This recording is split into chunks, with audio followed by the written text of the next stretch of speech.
Magandang araw po. Lagi po kaming dumadalo sa mga gawain at nakikinig sa pangaral niyo po. Pero di po kami kaanib. Masasama po ba kami sa maliligtas? Brother Eli? Alam mo, kapatid na Purita, hindi ko alam hatulan kung maliligtas ka o hindi kasi hindi ko nakikita yung puso nyo. Pero ang nalalaman ko yung nasa Biblia na ayoko kayong hatulan dahil hindi ko nga alam kung ano nasa isip nyo, bakit ayaw kayong umanib, no? Kung ang hindi nyo pag-anib ay talagang dahil ayaw nyong umanib, hindi ka maliligtas, kapatid. Kung talagang ayaw mo lang umanib. Bakit? Kasi utos ng Diyos yung pag-anib. Isa yun sa utos na dapat na sundin ng tao. Sa 12:9 ng Roma, ganito nakasulat. Ang pag-ibig ay maging walang pagpapaimbabaw. Kapuotan ninyo ang masama, makisanib kayo sa mabuti. Yung pakikisanib o pakikisama, utos yun. Akala nung iba, yung mga ibang iglesia, basta sapat na lang makinig ka ng makinig. Paano yun kung hindi ka sasama sa pagtupad? Lalabas mababaliwala. Kung nakikinig ka nung salita, paano mo tutuparin kung hindi ka aanib? Isa yung pag-anib, isa yun sa mga aral ng Diyos. Ayaw mo, kapatid. Kung talagang ayaw mo, hindi ko sinasabi na ayaw mo. Kaya nga ayaw ko sayong humatol kasi hindi ko alam kung talagang ayaw mo lang. Kasi pagka talagang ayaw mo lang, ang kahulugan nun, itinatakwil mo si Kristo. Pag ayaw mong tanggapin yung kanyang salita. Basahin natin ang Juan 12:48. Ang nagtatakwil sa akin at hindi tumatanggap sa aking mga pananalita ay mayroong isang hahatol sa kanya. Ang salitang aking sinalita ay siyang sa kanya'y hahatol sa huling araw. Ayon, ang sabi ng Panginoong Hesus, ang nagtatakwil sa akin. Paano ba yung pagtatakwil sa kanya? Hindi tumatanggap sa aking mga pananalita. Kaya pagka hindi natin tinatanggap yung pananalita, yung aral, yung turo ng Panginoon Kristo, it is tantamount to rejecting Him. Pagtatakwil sa Kanya yon. At pagka itinakwil natin ang Panginoong Hesus sa pamamagitan ng pagtatakwil natin sa Kanyang aral, ay hindi po tayo maliligtas doon, kapatid. Kung talagang ayaw nyo lang dahil ayaw nyo tanggapin yung aral ni Kristo, mahirap ka pong maligtas doon kasi ang magtatakwil sa aral ay hindi po maliligtas yon. Umpisa natin sa 28. Ang magpawalang halaga sa kautusan ni Moises sa patutuo ng 2 o 3 saksi ay mamamatay na walang awa. Gaano kayang higpit ng parusa sa akala ninyo ang ihahatol na nauukol doon sa yumurak sa anak ng Diyos at umaring di banal sa dugo ng tipan na nagpabanal sa Kanya at umalipusta sa espiritu ng biyaya. Ayun. Ang sabi sa Biblia, yung nung araw sa panahon ni Moises, yung hindi susunod sa utos ni Moises, sa harapan ng 2 o 3 saksi, papatayin nyo ng walang awa, babatuhin nyo hanggang sa mamatay. Gaano kaya ang higpit ng parusa sa akala ninyo, ang wika ni Pablo? Ang ihahatol doon sa yumuyurak sa anak ng Diyos. Yung nagtatakwil sa anak ng Diyos. Pag itinakwil kasi natin ang Panginoon Kristo, ay tinatakwil natin ang Diyos. Paano tayo maliligtas? Basahin natin ang 16 ng Lucas.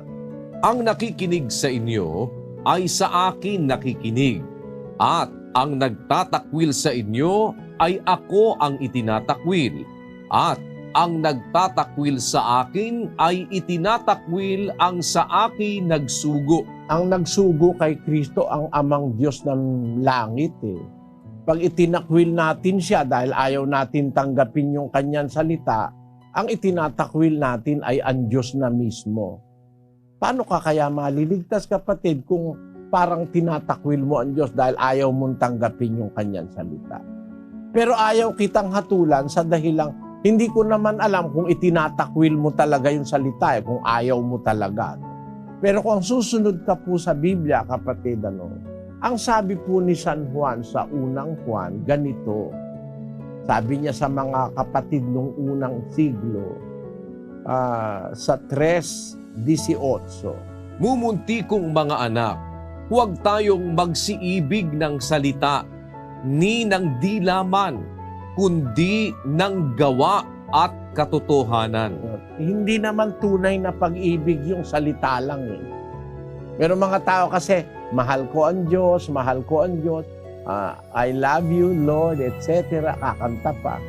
Pero ang sabi po ng Biblia, huwag tayong iibig sa salita kahit sa dila man, kundi ng gawa at katotohanan. Kailangan yung salita ng Diyos, ginagawa yun, isinasagawa, isinasabuhay, tinatanggap. At pagka tinanggap yun, maaanib ka kasi ang nakasulat sa Biblia, aanib ka doon sa mabuti na nakilala mo. Pagka ayaw mong umanib, parang pagtatakwil yon. At meron pong babala ang Diyos doon. Sa 1:24 ng Kawikaan, ganito nakasulat. Sapagkat ako'y tumawag at kayo'y tumanggi, aking iniunat ang aking kamay at walang makinig, kundi inyong iniuwi sa wala ang buo kong payo, at hindi ninyo inibig ang aking saway. Ako naman ay tatawa sa kaarawan ng inyong kasakunaan. Ako'y manunuya pagka ang inyong takot ay dumarating, pagka ang iyong takot ay dumarating na parang bagyo, at ang inyong kasakunaan ay dumarating na parang ipo-ipo, pagka ang hirap at hapis ay dumating sa inyo. Kung magkagayoy, tatawag sila sa akin, ngunit hindi ako sasagot. Hahanapin nila akong masikap, ngunit hindi nila ako masusumpungan, sapagkat kanilang ipinagtanim ang kaalaman at hindi pinili ang takot sa Panginoon. Ayon, maliwanag, kapatid, yun, Sabi ng Diyos, tumawag ako, tumanggi kayo. Nagtakwil kayo. Iniunat ko yung aking kamay, ayaw kayong makinig. Inuwi nyo sa wala ang buo kong payo. Hindi nyo inibig ang aking saway. Ako naman ang tatawa pagka ang inyong kasakunaan dumarating na. Pagka ang kasakunaan mo darating na parang ipo-ipo at saka ang hirap at ang hapis ay dumating sa inyo, tatawag kayo sa akin, hindi na ako sasagot, sabi ng Panginoon. Yun ang warning ng Diyos eh.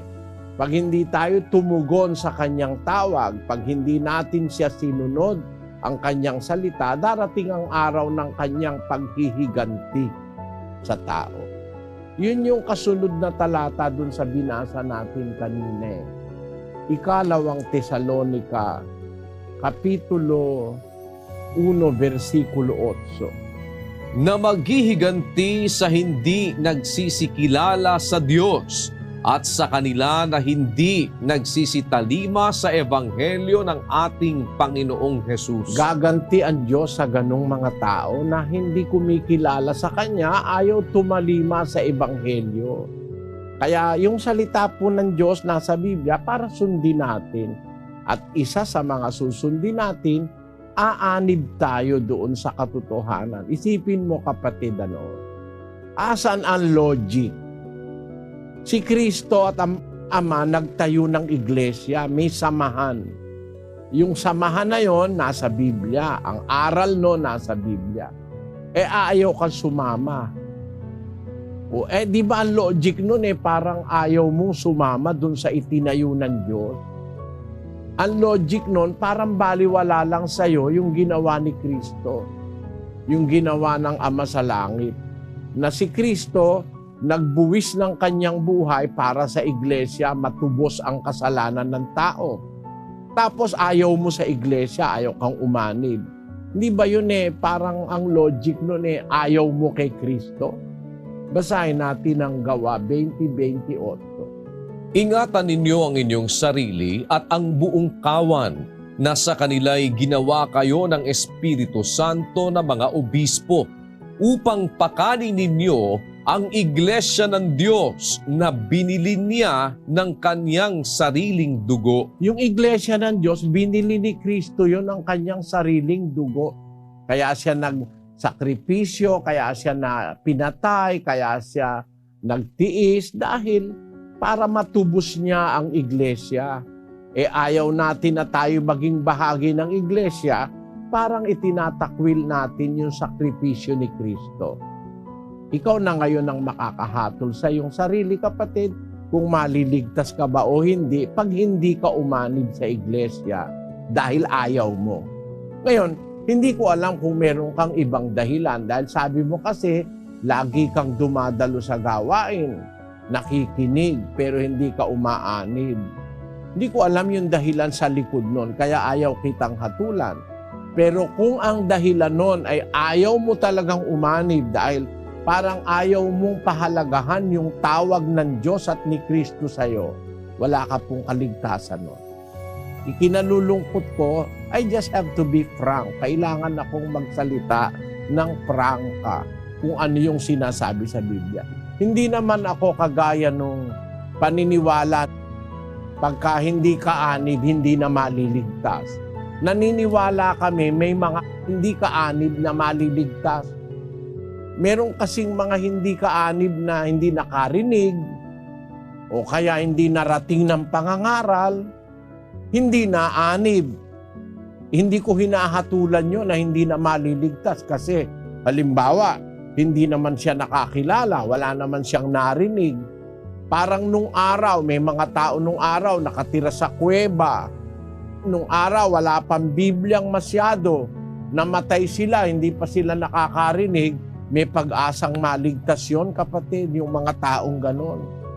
Pero kung nakapakinig ka, naintindihan mo, naliwanagan mo, ayaw mong tanggapin, iba yun. Iba yun dun sa hindi naanib kasi walang narinig. Yun, may pag-asa pang maligtas yung mga hindi naanib na walang narinig Kagaya ng mga ermitanyong sinasabi na buhay sa kuweba, hindi nakarating sa sibilisasyon, etc. Ang Diyos hahatulan sila sa puso. Basahin natin ang Roma 2, versikulo 13. Sapagkat hindi ang mga tagapakinig ng kautusan ang siyang mga ganap sa harapan ng Diyos, kundi ang nangagsisitalima sa kautusan ay aariing mga ganap. Sapagkat kung ang mga hintil na walang kautusan sa katutubo ay nagsisigawa ng mga bagay ng kautusan, ang mga ito na walang kautusan ay siyang kautusan sa kanilang sarili. Sabi ni San Pablo, merong mga hintil na walang kautusan kasi hindi narating. Ang mga hintil yun yung mga taong walang kilalang Diyos. Parang yung mga ninuno nating Pilipino nung araw. Ang tawag yata ron yung mga ita, yung hindi narating ng aral ni Kristo yun May pag-asa yun. Kasi kung yung mga hintil ang wika, walang kautusan sa katutubo, nagsisitalima naman sa bagay ng kautusan, di naman sila gumagawa ng kasamaan. Ang mga ito, kahit walang kautusan, siyang kautusan sa kanilang sarili na ang sabi sa 15, na nangagtatanyag ng gawa ng kautusang nasusulat sa kanilang puso, na pinatototohanan ito pati ng kanilang budhi. Ang tao kasi sinusulatan ng Diyos ng kabutihan sa budhi, sa puso. Halimbawa, kahit wala siyang narinig na kautusan, hindi naman siya gumagawa ng kasamaan sa kapwa, may pag-asang maligtas yun.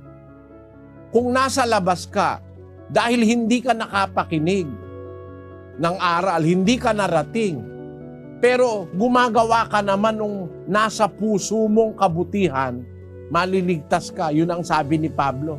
Yung mga hintil na walang kautusan sa katutubo, kung gumagawa ng bagay ng kautusan, ang mga ito aariing ganap ito. Sabi ni Pablo.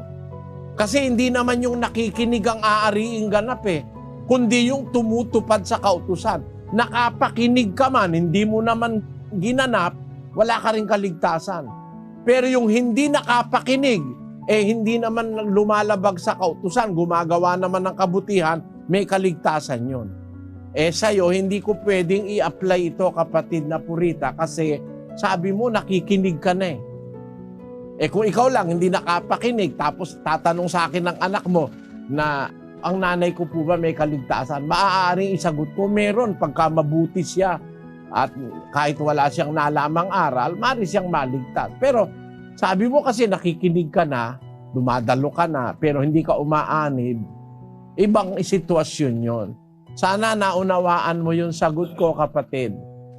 Yung walang napakinggan, pero hindi naman gumagawa ng kasamaan sa kapwa, maaaring maging dapat sa Diyos yun. Pero kahit ikaw ay makinig ng makinig, pero hindi mo tinutupad, hindi ka po maliligtas. Yun po ang tamang sagot sa inyong tanong. Kayo na po ang bahalang humatol sa inyong sarili, kapatid na purita. Salamat, Brother Eddie.